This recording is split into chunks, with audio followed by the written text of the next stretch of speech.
pour les urgences dans l'hôpital public. Et nous sommes avec Agnès Gianotti, qui est vice-présidente du syndicat MG France, syndicat de médecins généralistes. Bonjour, merci docteur Agnès Gianotti d'être avec nous. Alors, la mesure principale annoncée, c'est la mise en place dans tous les territoires, dans toute la France, métropolitaine et autres, et outre-mer, d'un service universel qui répondra à toute heure à la demande de soins des Français. C'est-à-dire que le Français appellera et il aura quelqu'un au bout du fil, soit un médecin, soit une infirmière ou un infirmier. Enfin bon, ça s'appelle le service d'accès aux soins. Le problème, c'est qu'on n'a toujours pas le numéro. Parce qu'aujourd'hui, en France, il y a le 112, qui est un numéro d'urgence européen. Il y a le 15 qui est le SAMU, le 18 les pompiers, le 17 la police, le 116, 117 pour trouver un médecin de garde. Ça fait beaucoup de numéros, ça. Agnès Gianotti. On sait à peu près ce qu'on appelle, et le 116-117, il est un peu virtuel pour l'instant. Nous, on le réclame depuis longtemps parce que les gens savent très bien ce qu'est une urgence et ce qui n'est pas une urgence. Quelqu'un qui a mal au dos, qui a un lumbago par exemple, qui n'a pas de rendez-vous chez son médecin généraliste, il doit être vu dans la journée. Il sait très bien que ce n'est pas une urgence vitale. Il ne va pas faire le 15 s'il a un autre numéro à disposition. Il y a des endroits... Mais vous n'êtes pas favorable à un seul numéro, unique? Ben non. Parce que... Ça existe dans tous les pays du monde, mais ça fait rien. Chez nous, ça n'existe pas dans tous les pays du monde. Non. Et justement, on veut... Ça existe dans beaucoup de pays d'Europe, quand même. Au Danemark, par exemple. Alors, au Danemark, c'est pas du tout la même chose. C'est-à-dire qu'on ne va pas aux urgences si on ne fait pas le numéro. Oui. Alors que là, c'est pas ça dont il est question. Oui. Donc là, les gens vont continuer à aller aux urgences. On dit qu'on veut soulager les urgences et on va remettre la régulation à l'hôpital. Alors, si on veut organiser un système, c'est-à-dire que tout le monde n'aille pas aux urgences tout le temps pour tout et n'importe quoi, il faut justement qu'il y ais une organisation des soins de ville correcte pour que les gens trouvent une réponse ailleurs. Non, mais là, l'idée est simple. L'idée, j'appelle, je me sens pas bien, j'appelle un numéro. Dans 2 mois, nous verrons quel sera le numéro. Pour l'instant, nous ne savons pas. J'appelle un numéro et j'ai au bout du fil quelqu'un qui va me guider, soit vers un médecin généraliste, soit vers le service des urgences, soit je ne sais pas. Enfin bon. Il va le trouver comment, le numéro chez le médecin généraliste? Comment? Le numéro unique, pour qu'il vous trouve le rendez-vous chez le médecin généraliste. Il va le trouver comment, ce rendez-vous? J'espère que les médecins généralistes vont participer à cette... Oui, mais d'accord, mais c'est France entière. Comment il va le trouver? Ça veut dire que de toute façon, il faut une organisation des soins de ville pour répondre à ça. Oui. Donc, de fait, il y aura le 116-117 derrière. Donc, qui on veut? On veut que l'hôpital organise la ville alors qu'il n'arrive pas à s'organiser lui-même? J'ai du mal à comprendre. On veut mais moi, je ne comprends pas vos réticences. Moi, je ne comprends pas vos réticences. Parce que si on veut qu'un système marche, il faut en faire la promotion. Je vais vous retourner une question. Est-ce que vous connaissez l'adresse de la maison médicale de garde à côté de chez vous? Probablement non. Est-ce que vous connaissez le service d'urgence à côté de chez vous? Oui. La réponse est oui. C'est-à-dire qu'il n'y a pas de promotion sur... Mais faites-la, cette promotion. Vous croyez qu'on fait le poids par rapport à l'État? Non, mais c'est pas ça. Il y a des organisations mais il va bien falloir qu'entre l'hôpital public et les médecins généralistes, vous accordiez. Il va bien falloir que vous travailliez ensemble, un jour ou l'autre.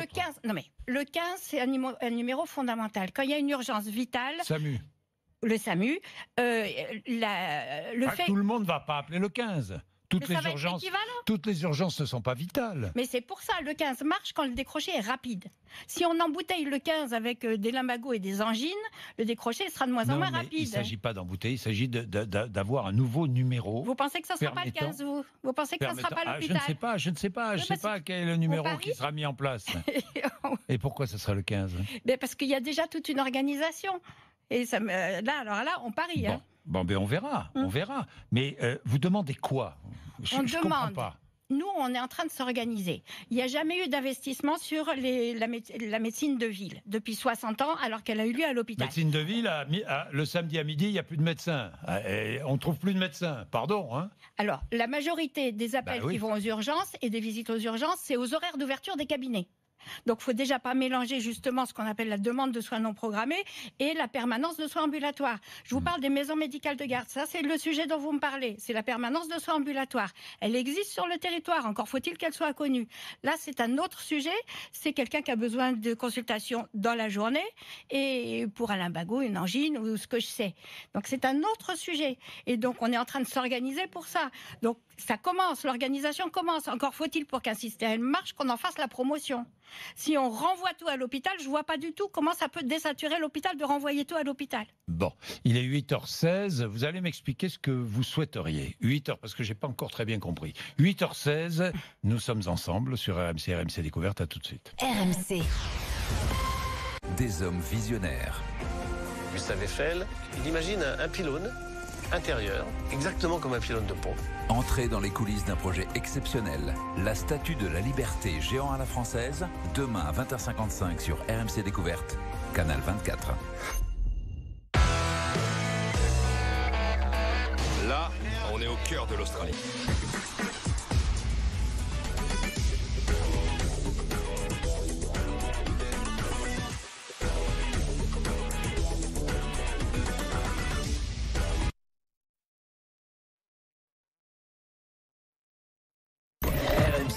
Ça fait débat. Agnès Gianotti est donc avec nous, vice-présidente du syndicat MG France, médecin généraliste à Paris. Agnès Gianotti, j'appelle un numéro. Vous souhaitez que ce soit le 116-117. Bon, j'appelle le 116-117. Je me sens pas bien. Oui. Que se passe-t-il? Qui me répond? Il vous répond. Qui me répond? Il vous répond un régulateur médical, mais qui n'est pas médecin, une espèce de secrétaire formé à faire le tri dans les appels, sur un niveau territorial, avec une organisation territoriale qui est en capacité de vous donner le rendez-vous.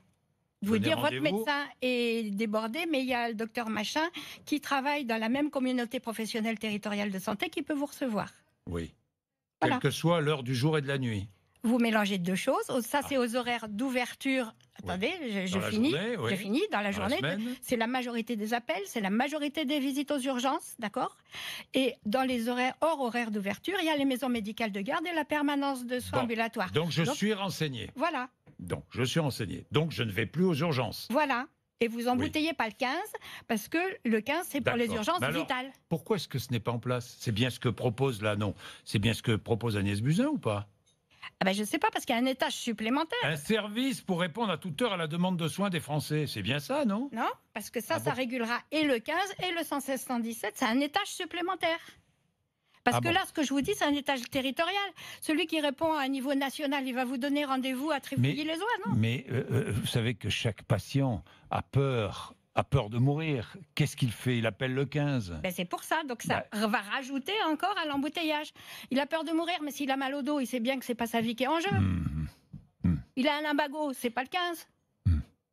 Donc il appellerait le 116-117. Absolument. Et les gens se trompent pas dans la réalité. Nous verrons. Merci. Agnès Gianotti. Nous verrons si ce numéro est mis en place, quel sera ce numéro et comment ça va fonctionner, mais c'est encore flou. Hein. Vous êtes d'accord? Oui, c'est encore flou. Ça, c'est clair. Bon. Il est 8h20, vous êtes sur RMC. Que disent les Français, justement? Enfin, les auditeurs d'RMC et les téléspectateurs d'RMC Découverte. Cette question, numéro universel d'accès aux soins, cette mesure va-t-elle changer votre vie? Sur rmc.fr et l'application RMC, la réponse, c'est non à 76%. Non, pas de numéro universel. Non, ça ne va pas changer la vie à 76%.